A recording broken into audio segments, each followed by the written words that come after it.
selamat datang di podcast kami. Sebelumnya perkenalkan, nama saya Nindi Aulia Wilyatiro dengan NIM 2401010118. Di sini saya sebagai pewawancara. Saat ini kita kedatangan narasumber yang akan menceritakan cerpen yang dibacanya. Kepada narasumber saya persilakan. Halo teman-teman, perkenalkan nama saya Stefin Angelina Dimo dengan NIM 2401010092. Di sini saya akan menceritakan sedikit tentang cerpen yang telah saya baca yang berjudul Kabut Otak karya Aslan Abidin, di mana di sini menceritakan tentang COVID-19 yang melanda bumi kita pada tahun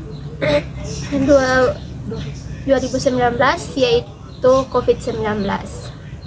Di sini kematian selalu mengancam seperti saat ini, mengepung menunggang pandemi COVID-19, merenggut sejawat, sahabat dan kerabat. Orang-orang mengirim kabar dengan cara berkelit agar selamat lewat media sosial, juga perihal kenalan, bahkan diri sendiri yang terjangkit, serta mereka yang telah meninggal dunia. Sudah hampir setahun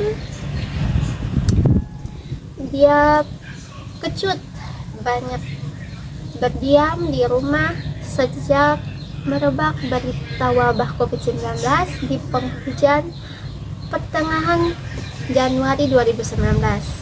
Virus mematikan menular cepat menjadi pandemi di seluruh jagat.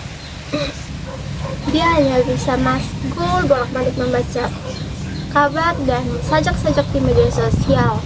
Dia melihat di bawah langit murung musim penghujan, kami diburu gerombolan pembunuh tak terlihat. Mereka menyusup dari negeri jauh seperti agama dan tikus. Mewabah, menjangkit, memasuki mata, hidung, dan mulut. Virus terus menjangkit. Bahkan seorang dosen ilmu sejarah meninggal dunia setelah melayat seorang kerabatnya yang meninggal. Kerabatnya itu belakangan diketahui positif COVID-19.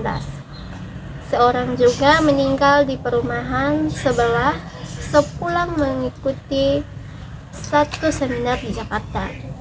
Warga berdemo menolak penguburan jenazah terinfeksi COVID-19. Pemerintah membuat penguburan khusus COVID-19 di sebelah selatan kota. Mobil-mobil ambulans di bawah 2 orang berpakaian putih seperti astronot yang mendengung ke selatan. Anak-anak yang semula berangan-angan menjadi astronot tiba-tiba mengganti cita-citanya. Jadi, kesimpulan yang dapat saya ambil, cerpen ini merupakan kumpulan cerita pendek dan memberikan wawasan tentang kehidupan di tengah wabah.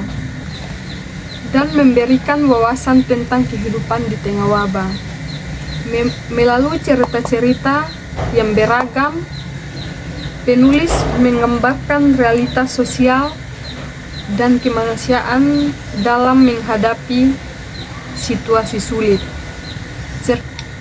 Cerpen ini bisa menjadi bahan bacaan yang bermanfaat untuk memahami nilai-nilai kemanusiaan dan solidaritas. Dan mungkin ada pesan moral yang dapat teman Stefi bagikan kepada para penonton atau calon pembaca yang akan membaca cerpen tersebut.